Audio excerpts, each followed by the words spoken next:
dengan Bistrong Channel, channelnya isu-isu keren.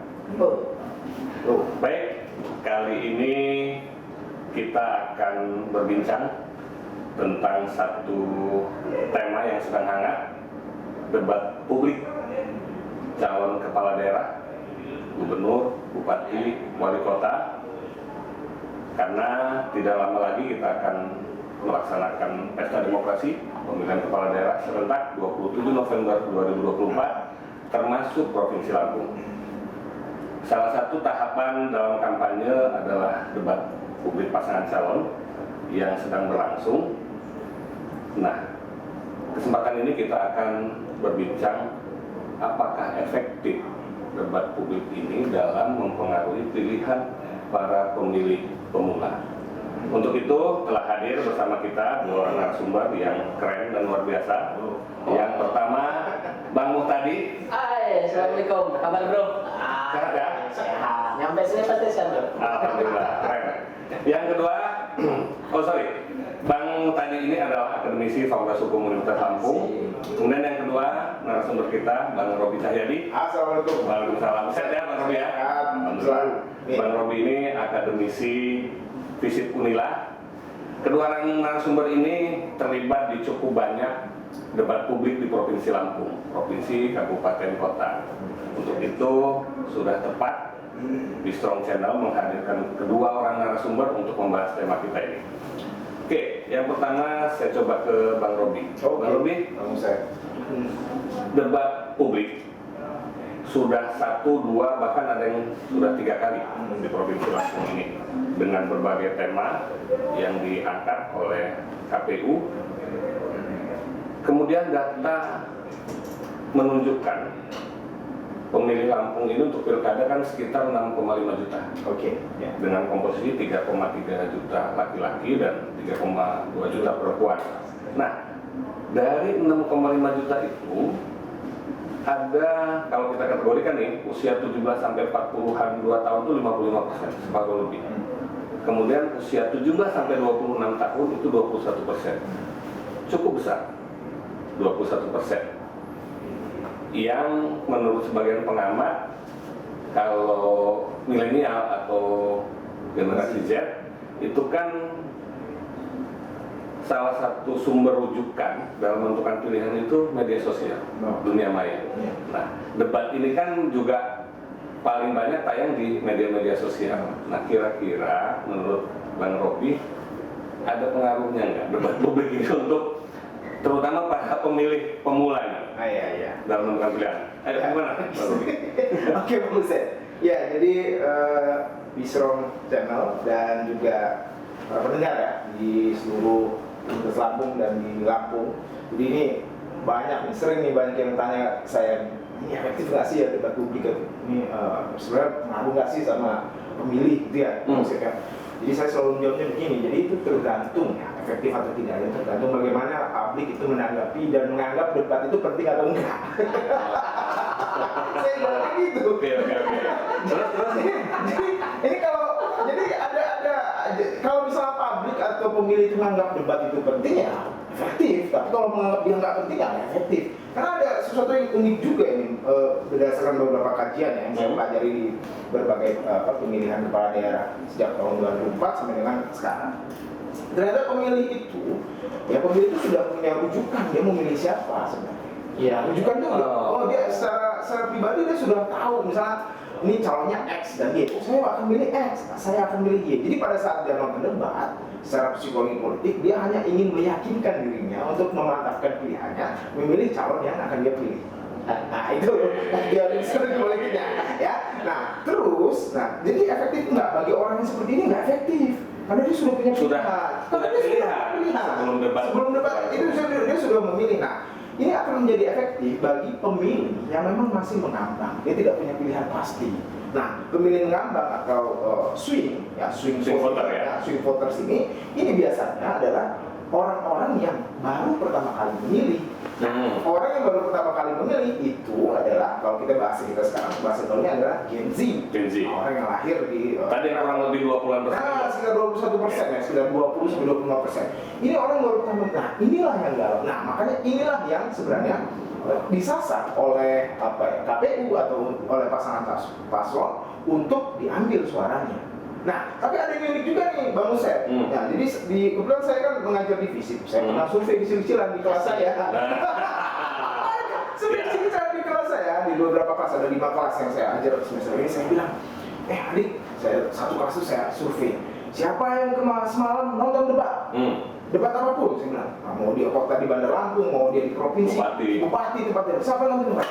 Yang 7 tangan cuma 50%. Dari peserta Dari kelas itu cuma 50%. Ya, kenapa? Nggak nonton. Apa alasannya? Ketiduran lah, ada kerjaan lah, ada tugas dan lain sebagainya. Oke, saya bilang dari 50 itu saya tanya lagi, siapa yang menonton sampai selesai? Ternyata cuma 30. Belum lagi. Nah, terus setelah itu saya tanya lagi. Nah, udah selesai, gimana? Apakah kalian mematangkan pilihan? Siapa yang sudah matang itu pilihannya? Turun lagi jadi cuma 15. Jadi artinya apa? Efektivitas atau tidak itu tergantung yang saya katakan tadi. Iya, tapi itu tergantung orangnya menganggap itu penting atau tidak. Gen Z itu nganggap debat itu menurut dari hasil survei kecil-kecilan menganggap debat itu untuk apa sih? Gitu kan? Mereka menganggapnya kayaknya cuma orang menganggap cuma mengemukakan janji atau menawarkan program. Tapi mereka mungkin merasa kayaknya nggak nyentuh ke kami deh, gitu ya. Kayaknya nggak, jadi artinya mereka tidak terlalu respon. Tapi kalau kita balik ya, bukan generasi Z, misalnya generasi milenial yang seumuran kita nggak sih? Atau yang lebih senior? Kayaknya seumuran Bang Tani. Jadi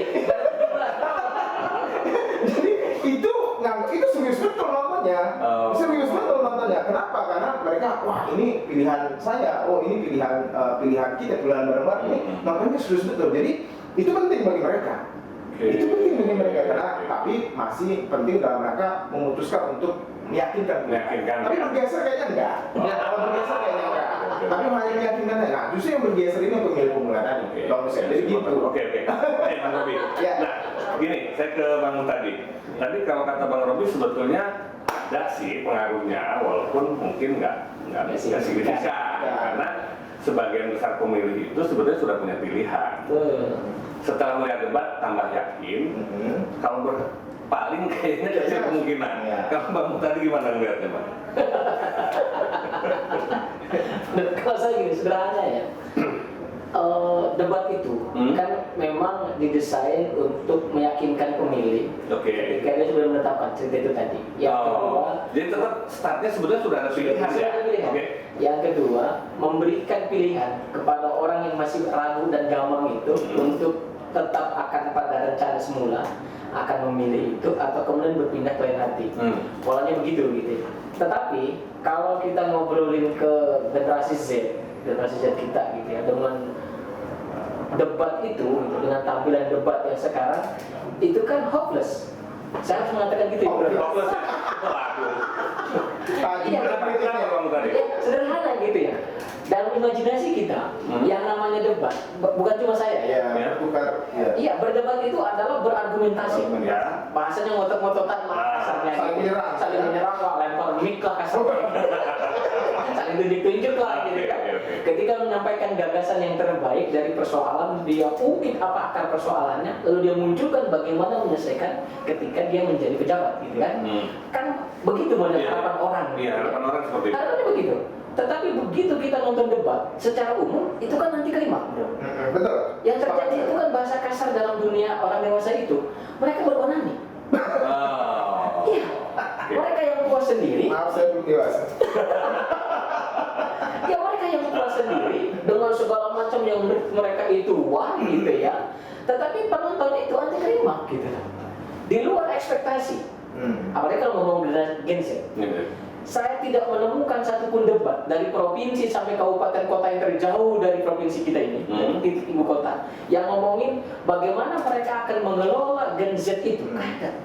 justru nggak tersentuh ya. Nggak tersentuh. Padahal kan kalau tadi kata Bang Robi, kata Bang Mu tadi juga sebenarnya sasaran utama debat ini yang pemula, yang masih gamang. Tapi kan kita melihat, saya sih nggak tahu ya kalau saya, karena saya nggak nonton semua. Karena begitu saya nonton debat di sini misalnya, begitu saya perhatikan debat pertama, oh ya kayak iya toh gitu ya. Akhirnya seperti ada pantun gitu kan. Begitu nonton debat-debat lain juga sama. Tadinya saya berpikir, kalau kita mau sebut, taruh di provinsi ya bro ya. Sorry nih bro, di provinsi ini kan kalau kita ngomongin tentang perwakilan generasi, petahana itu kan generasi senior lah kita sebut. Kan gitu ya. Nomor urut 1 itu kita sebutlah mewakili kelompok-kelompok yang senior. Sementara nomor urut 2 itu mewakili kelompok muda yang kekinian lah. Yang termasuk Gen Z tadi ya? Iya, termasuk Gen Z, termasuk kita lah. Kira-kira itu kalau dari sasar umur kan. Secara umur. Gitu. Tapi perhatikan debat yang terakhir. Harusnya di situ sebagai orang muda yang terakhir itu sangat nyokit saya lihat ketidakmampuan di kandidat itu mengatakan tentang budaya, cagar budaya. Apa itu cagar budaya? Ada masalah apa? Lalu kemudian bagaimana menyelesaikan? Gak ketemu gitu. Jadi ngobrolnya kata saya ini gimana ceritanya kata saya. Padahal harapan kita ini yang nonton di luar gitu ya.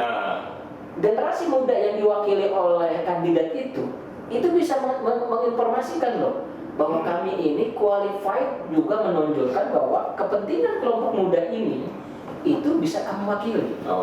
Tapi ketika selama perdebatan saya nggak ketemu gitu. Belum berhasil menunjukkan untuk meyakinkan 20% itu untuk berpihak kepada mereka. Itu kan sayang. Akhirnya saya pikir jangan-jangan ini memang format debat yang dibuat kami nggak benar gitu. Pusat ya, kita stop dulu sampai di situ Bang tadi. Saya balik ke Bang Robi. Ini Pak. Kan tadi kok jadi kayak hopeless. Terus ini debatnya jadi kayak onani ya, gitu loh. Puas sendiri yang berdebatnya. Nah, kalau menurut Bang Robi, kalau tadi Bang Mu tadi sudah mengidentifikasi jangan-jangan format debatnya yang nggak pas gitu ya. Kalau menurut Bang Robi ada faktor lain nggak? Misalnya, apakah isu atau tema yang diangkat kurang tajam atau kurang mewakili kegelisahan atau aspirasi masyarakat pemilih, atau ada faktor lain misalnya faktor paslon, SDM, gimana? Ya kalau saya pernah diundang pada saat saya kan salah satu penggagas tata kelola pemilu dengan KPU sejak tahun 2012. Kita rapat dengan KPU, saya rapat dengan Bawaslu RI, saya mengatakan bahwa kalau bisa debat atau pemilihan pada saat pemilihan hari H itu dibuat format yang menarik. Menariknya seperti apa? Menarik untuk orang menonton atau menarik untuk orang datang. Saya bilang gini, menariknya gimana? Bahwa ya KPU itu kan duitnya banyak. Nah, buatlah pada saat debat atau saat hari H pemilihan itu dibuatlah seperti kita ada dies itu ada kupon. Ya, ada kupon yang dia pada saat nonton dia diundi. Ada door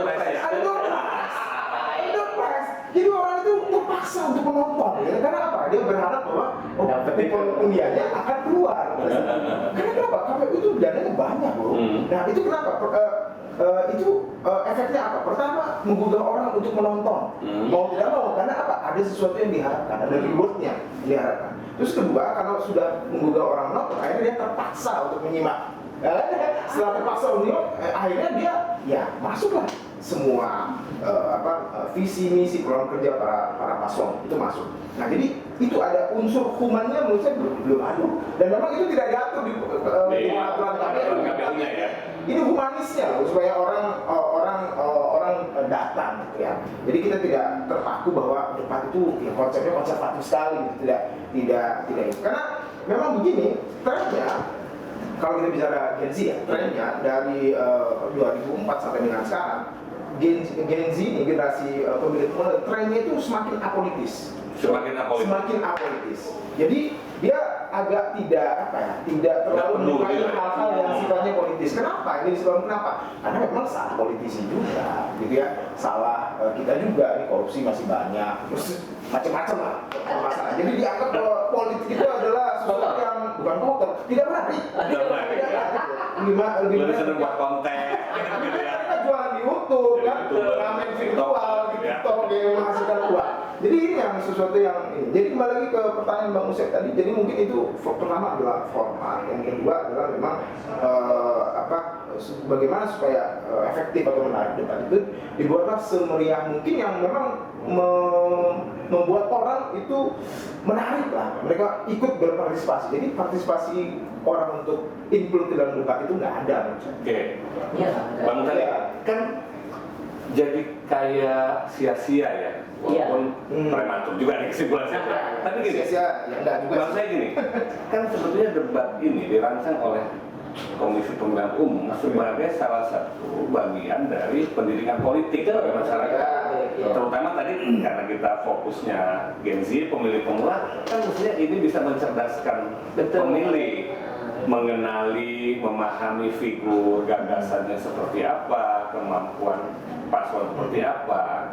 Terus kalau seperti ini gagal dong pendidikan politiknya. Tujuannya itu gimana Bang? Ya, pertama gini, pendidikan politik itu bisa tercapai kalau unsur-unsur yang lainnya juga ikut terlibat dan saling mensukseskan. Gitu. Nah, dalam pola debat gini, formatnya kan udah ada nih. ya. Formatnya udah dibuat seperti itu. Oke, oleh KPU sudah Saya ya, seperti itu. Yang kedua, mereka kan mendesain secara langsung. Tapi siaran langsung itu kan bukan siaran langsung sebagaimana yang kita harapkan, ada partisipasi publik belum kan? Siaran langsung itu monolog. Monolog satu arah aja. Satu arah. Pemilih betul-betul penonton. Nah, dia hanya menonton pasif. Kalau kita mau membuat pendidikan itu juga berjalan, penonton itu, publik yang di luar area itu diberikan kesempatan. Misalnya ada running tag. Misalnya difasilitasi dalam media itu ada pertanyaan. Lalu pertanyaan itu Dia ada kalau di YouTube, kanal YouTube-nya KPU kan ada tuh. iya, tapi nggak dipakai. Ya. Harusnya diambil ketika pertanyaan dari panelis, dari sekian panelis, lalu salah satunya diambil dari pertanyaan publik. Ketika ada publik yang misalnya bertanya gitu di kanal itu diambil lah ya. Itu diambil. Pernah di DKI. Ya, jadi polanya itu ada tim yang di belakang, tim dari tim IO-nya itu untuk memilih mana pertanyaan yang paling berbobot itu diberikan ke moderator. Bahwa ada pertanyaan dari running tag itu muncul dari publik, ini perlu dipertanyakan. Itu satu, itu dua. Oke. Nah, yang ketiga, saya melihat, ini saya minta maaf, saya melihat bahwa ini kan persoalannya panelis juga. Saya harus mengatakan panelis juga banyak membuat pertanyaan itu tidak mencerdaskan. Padahal panelisnya cerdas-cerdas. Panelis itu cerdas dari sisi pendidikan. Profesor guru besar loh. Tapi pertanyaan yang saya lihat selalu saya dapat, saya nggak tahu lah itu ya dari pertanyaan profesor atau dokter atau apa, saya nggak tahu sumbernya. Tapi pertanyaannya itu adalah bagaimana? Pertama dia muncul misalnya data statistik, ada narasinya ya. Narasinya, pengantarnya lah gitu. Lalu pertanyaannya itu apa atau bagaimana yang akan Anda lakukan kalau terpilih? Itu kan nggak cerdas pertanyaan. Harusnya pertanyaan panelis itu, loh, dia kan bisa berakologi. Pertanyaannya bagaimana apa yang akan dilakukan ke depan. Coba kalau buat pertanyaannya itu, kenapa itu terjadi? Why? Apa akar persoalannya?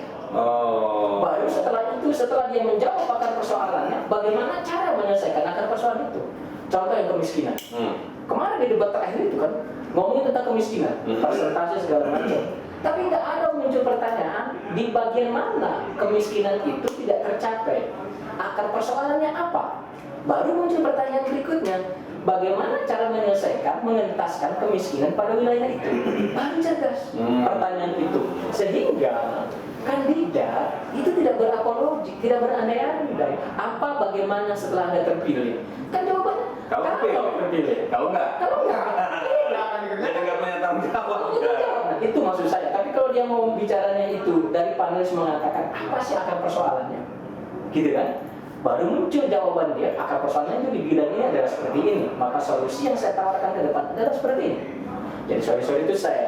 Kita ini sama-sama pernah jadi panelis. Pernah juga kelihatan bodohnya.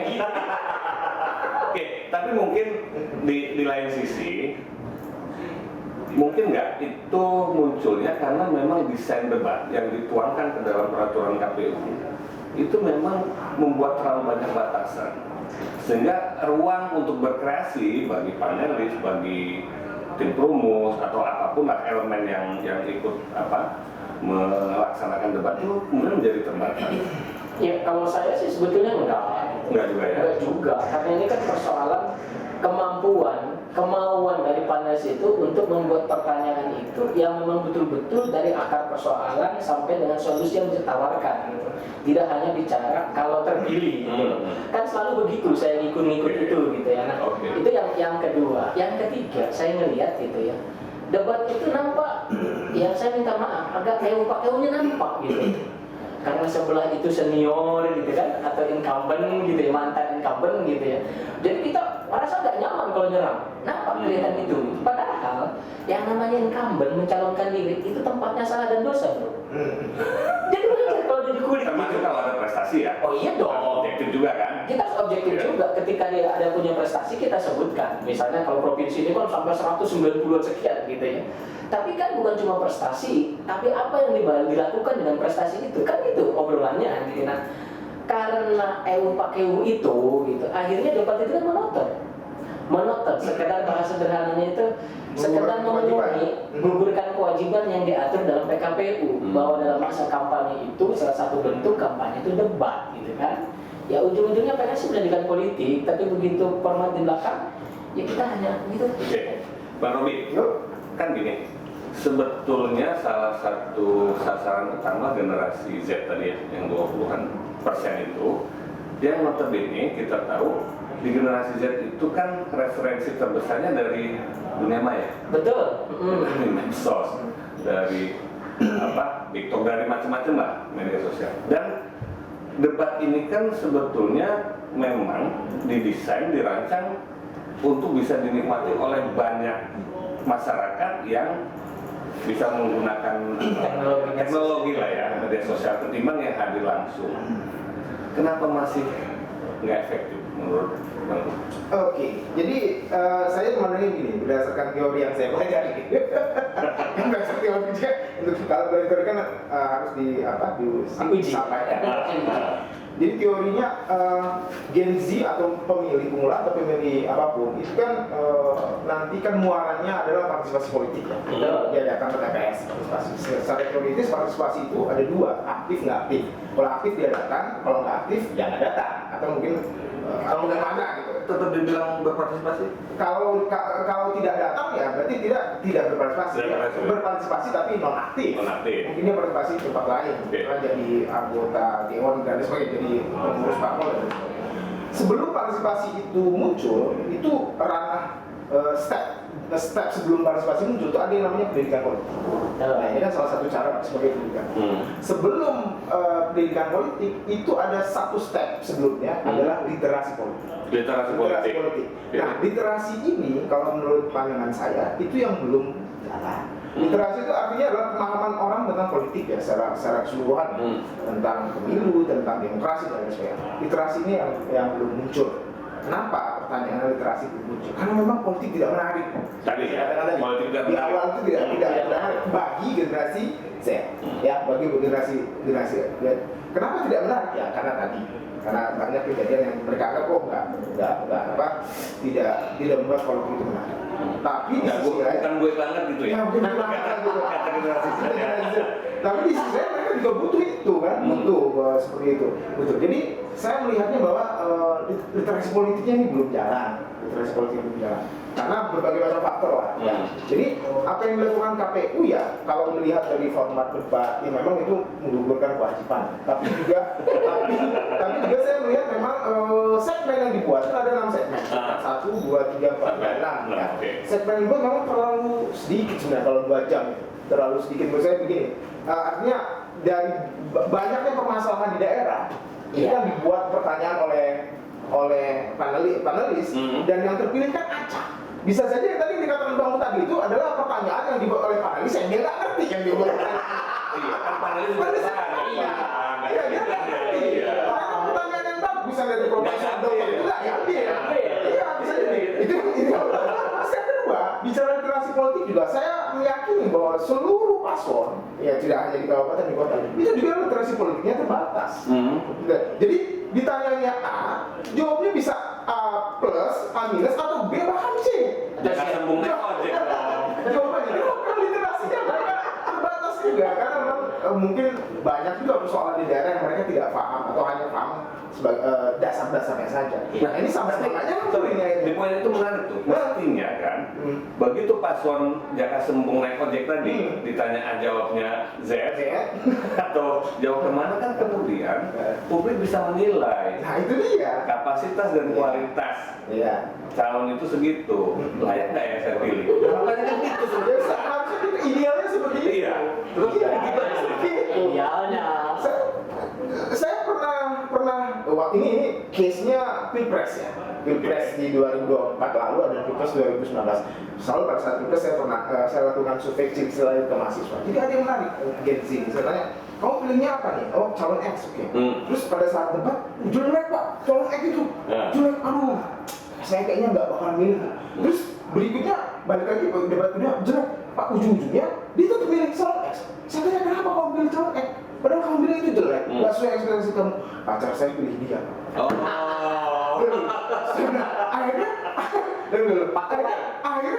Akhirnya ada satu teori politik yang akhirnya terbukti bahwa pilihan itu, partisipasi politik itu dipengaruhi oleh beberapa hal. Ada konsepnya keluarga, jadi dia ditekan oleh keluarganya, ditekan oleh lingkungannya, termasuk ditekan oleh pacarnya. Kelompok yang mempengaruhi untuk mengambil keputusan akhir, walaupun sebenarnya dia tidak suka dengan calon itu, dia sudah katakan nggak suka, tapi ujungnya karena ditekan terserah orang tuanya, ibunya, bapaknya, bukan ada pacarnya atau diputus sama pacarnya, dia pilih sesuai dengan kata ada yang karena itu ya. Banyak yang karena itu, bukan ada penyebab yang lain. Banyak karena itu. Penyebabnya macam-macam. Ada juga politik uang ada. Ada juga pengaruh itu politik uang ada juga yang tekanan tadi ya, tekanan dari itu, atau mungkin dia ada banyak juga yang masih idealis ya, tapi biasanya idealis yang nggak punya pacar. Jombloan. Ya, oke. Tapi gini, nah, ini kita dibatasi waktu juga nih. Oke sih. Ini temanya sangat menarik, tapi poin saya gini, sebetulnya kan debat publik sebagai salah satu tahapan ya kampanye menuju pilkada 27 November. Apapun kita berharap, yang pertama gunakan hak pilih. Oh pasti. Karena satu suara berharga untuk menentukan nasib daerah kita ke depan. Yang kedua, kita berharap debat publik ini walaupun mungkin masih kecil efeknya, juga berhasil mencerdaskan pemilih.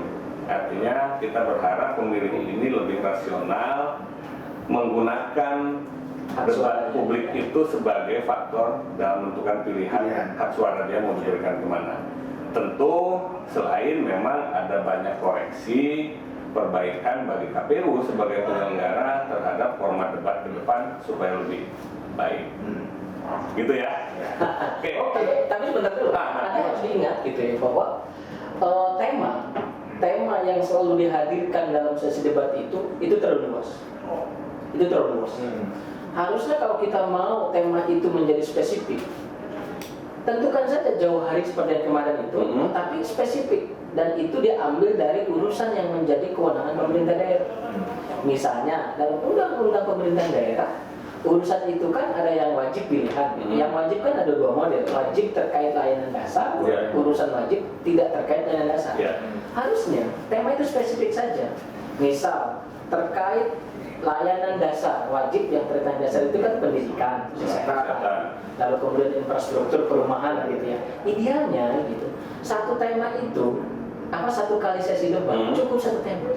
Misalnya kesehatan, maka audien itu gitu ya datangkanlah yang nonton ketika debat. Kan sekarang debat yang kita saksikan itu yang didatangkan itu kan pendukung semua, itu harus diakui gitu kan, dari masing-masing paslon. Kenapa nggak ke depan desainnya itu panelisnya juga memang adalah stakeholder dari bidang kesehatan itu, peserta yang ikut ada dalam ruangan juga, selain dari pendukung mereka, jangan banyak-banyak, tapi juga adalah yang orang punya kepentingan terhadap kesehatan, dokter, orang yang korban layanan kesehatan sejenis itu.